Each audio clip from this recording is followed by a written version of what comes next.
Baiklah, pada saat ini kami dari kelompok Sudirman yang terdiri dari yang pertama Marsleo Tambayong, yang kedua Stefanuka Kunsi, dan yang ketiga Gabriela Tumanduk akan presentasikan salah satu pahlawan nasional Indonesia, yaitu Jenderal Sudirman.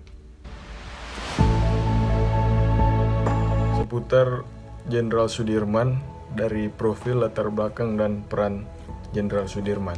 Yang pertama, Jenderal Sudirman adalah Panglima Besar Tentara Keamanan Rakyat atau TKR, kini Tentara Nasional Indonesia atau TNI pertama, kelahiran Purbalingga 24 Januari 1916. Latar belakangnya dalam dunia militer hanya dimulai semacam hansip yang mengantisipasi serangan udara atau LBD di zaman kolonial. Yang kedua, pernah 3 bulan latihan menjadi calon komandan batalion di Bogor pada zaman Jepang. Setelahnya dia langsung menjadi komandan batalion sekitar 2 tahunan. Yang ketiga, pendidikan Jenderal Sudirman dimulai di Hollands Inland School, namun saat tahun kelima ia berhenti dari sekolah itu dan melanjutkan di Sekolah Taman Siswa Yogyakarta. Ia pintar dalam mempelajari berbagai ilmu pengetahuan dan memperdalam ilmu agama. Ia dididik dengan baik oleh gurunya Suwarjo Tirto Supono dan Raden Muhammad Kholil. Kelak, Jenderal Sudirman menjadi seorang pahlawan nasional yang terkenal dengan taktik gerilnya dalam melawan penjajah. Oke, saya akan menjelaskan tentang karir dari Jenderal Sudirman. Jenderal Sudirman dikenal sebagai pemimpin yang pintar dalam bernegosiasi. Sebelum kedatangan tentara Jepang, ia pernah diminta pemerintah Belanda untuk memberikan pelatihan kemiliteran kepada tentara pribumi. Ia juga pernah memimpin organisasi bentukan dari Jepang, yaitu Shu Sangikai, yang bertujuan untuk menjaga keamanan dari sekutu.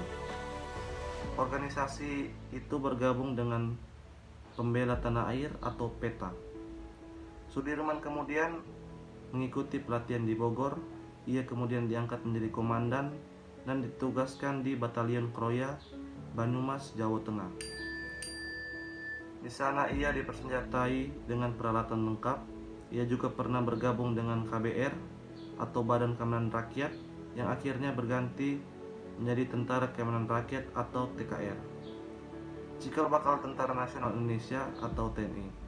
Dari sana pangkatnya terus menanjak mulai dari letnan, kolonel, jenderal, sampai jenderal besar. Fakta tentang Jenderal Sudirman.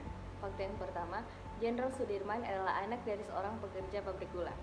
Dalam buku Jenderal Sudirman Sang Panglima Besar menyebutkan Karsit Kartowiroji, ayah Sudirman, adalah seorang pekerja pabrik di Kalibagor, Banyumas.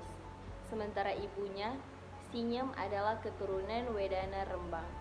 Fakta yang kedua, Jenderal Sudirman pernah menjadi guru. Ia pernah menjadi guru di SD Muhammadiyah. Dalam buku Sudirman Seorang Panglima Seorang Martir oleh tim buku Tempo disebutkan, Sudirman diangkat menjadi guru di Sekolah Dasar His Muhammadiyah Cilacap berkat seorang guru pribadinya bernama Muhammad Kholil. Fakta yang ketiga, Jenderal Sudirman adalah seorang yang bernegosiasi. Penduduk Jepang di Indonesia pada tahun 1942 turut memperburuk ekonomi dan kesejahteraan rakyat pribumi. Tidak hanya itu, Jepang menutup banyak sekolah, salah satunya sekolah di tempat Sudirman pernah mengajar. Namun, setelah Sudirman melakukan negosiasi, akhirnya sekolah itu dibuka kembali oleh pemerintahan Jepang. Keistimewaan Jenderal Sudirman. Meskipun dalam keadaan terbatas, Jenderal Sudirman punya taktik yang mumpuni saat melawan penjajah. Yang kedua, meskipun tidak punya pendidikan militer yang menterang, tapi Sudirman berbakat dalam berbagai ilmu pelajaran. Dan yang ketiga, selain memiliki keberanian, Sudirman juga dikenal sebagai pemimpin yang pintar untuk bernegosiasi. Itulah beberapa info seputar Jenderal Sudirman yang dapat kami bagikan melalui video singkat yang merupakan tugas dari mata kuliah kewarganegaraan.